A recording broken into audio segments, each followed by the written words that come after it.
Do you know why water birthing is the most common process of birth in Western countries and how it's smoothened the whole process of birth?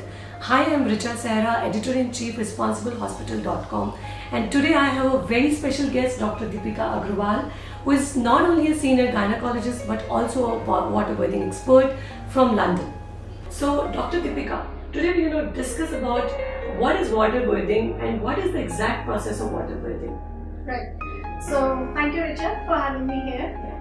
So, as the name says, water birthing is delivery of women under the water. When I say under the water, they deliver in the pool and the baby delivers inside the water. There are very strict criteria for women who can opt for water birthing because obviously the patient safety and the baby safety is the prime concern. So generally speaking, first of all, women should be able to find a hospital where this happens and a skilled specialist. The criteria that we follow here, where I'm currently working at CK Birla Hospital, is that there should not be any medical complications in pregnancy, for example diabetes or hypertension. The baby should be growing well. Some women can have babies which are growing small, which we call as IUGR baby. So that would be a contraindication. Any reason for which we have to artificially induce the labor is also a contraindication. The weight of women is also very important because there may be instances during the water delivery when we may have to pull out the woman out of the pool. So the weight criteria is usually 100 kgs, and she should not have had any previous cesarean sections. Alright. So doctor, how safe is this procedure, and what do you think that every woman should at least try for water birthing when she conceives? So water birthing is very safe as long as we are following the criteria. The hospital that is doing this procedure and the specialists that they are doing it, they should be able to follow the policy. There should be a policy in the hospital. And which I will be talking further as well, that how safe is it for women, how safe is it for the baby. Now when it comes to women, whether they should be opting for it or not, I personally think it's a woman's choice. Women are designed to deliver naturally and it is how they would like to see their birth as.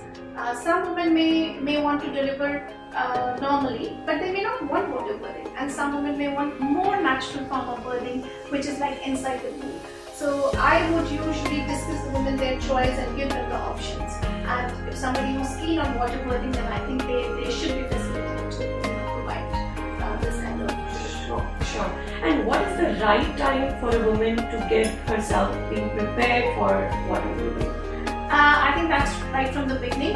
We can start the discussions right from the beginning. Obviously, we are always mindful that things can change in different trimesters in pregnancy. But yes, it is very important that the counseling, the risks, the benefits, everything should be discussed with the women. And if the things changes, then obviously the process of delivery will change as well. Okay. And so doctor, since a lot of people are opting for it these days and it's really getting more trending in India now, I have a very basic question that let's differentiate that, what is exactly happens during the water birth and what exactly happens during the natural labor. So what is the basic difference within that, and is it more painful than the natural birth or is it a little more soothing? So for a water birthing, we normally need a pool. It is inflatable pool, so it's not there all the time. You would need a liner which is disposable because infection control is very important. One has to have water at a certain degree. Usually we would maintain between 37 to 38 degrees. And also there are certain equipments that are needed, like we need a mirror, a torch and a seat. So the process is different. All the women are delivering vaginally, but the safety parameters are entirely different with that. Alright. So doctor, let's suppose in case she is trying for a water birthing, and let's suppose if she is not able to deliver within the water pool, so are there any chances of getting her admitted directly to the C-section room or even for a natural birthing process? So what are the chances in case she is not able to deliver within the pool? So there could be situations. So women are monitored constantly even when they are inside the pool. There are fetal heart monitors which are waterproof.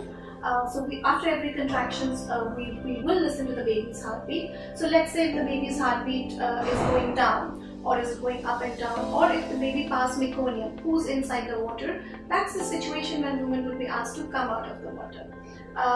We may not have to necessarily take off a cesarean. We would then put her on the bed, which any woman who is having a normal delivery would be there.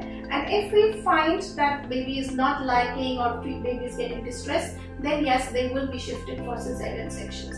The nurses are fully trained how to take the woman out of pool if there is an emergency situation, and they can be safely taken into theatres if there is a need for emergency cesarean. And what kind of basic post-delivery care which is required for such women who deliver through water? So the delivery care is not different for any other woman who deliver either normally on the bed or in the birthing pool. In fact, the recovery is a little bit faster because of the warm water. Usually the chances of tear is less than what a woman would have if they are going for a normal delivery, but the care remains absolutely the same. And the episiotomy also happens during this process? So we do not give episiotomy because woman is sitting inside the pool. The babies would naturally come, there would be small tear in the vagina. Usually the warm water would soften the vagina, soften the perineum. So there is evidence to suggest that the tears are less, but episiotomy is not possible. Alright. So doctor, what are the benefits you see for water birthing? Why should somebody opt for water birthing? So I think the benefits for mother is there is less need for pain relief because water itself is very soothing, which means there is less need for epidural. Epidural is kind of a pain relief that some of the women would want to take during labor, what we also call as painless labor. And because the pain is less and the labor happens spontaneously in water, there is less need for a hormone called as oxytocin, which sometimes we have to give to women to increase the contractions. And of course, it is soothing because they are in a relaxing mode. Yeah. And since a lot of people opt for epidural also during the natural birth process, so can it be done even in water birthing? So in water birthing, because it's the most natural form of delivery, we cannot do epidural. Any woman who's asking for epidural have to be moved out of water. The only thing that we can take as a pain relief is what we call as Antonox gas. It is a special gas, also known as laughing gas, which a woman can take if they want to. They do not need any assistance from nurse or their obstetrician. They can themselves take it. And it is absolutely safe for the mother and for the baby. And it will help in pain relief by almost 20 to 30%. Doctor, what are the risk factors for a newborn babies which are coming through water birthing? Water birthing is very safe for the babies. Theoretically, one can say that babies might breathe when they are coming inside the water. However, there is a reflex called as diving reflex, which means that the babies do not breathe when you're delivering inside. It's only when they come out of the water that they start breathing.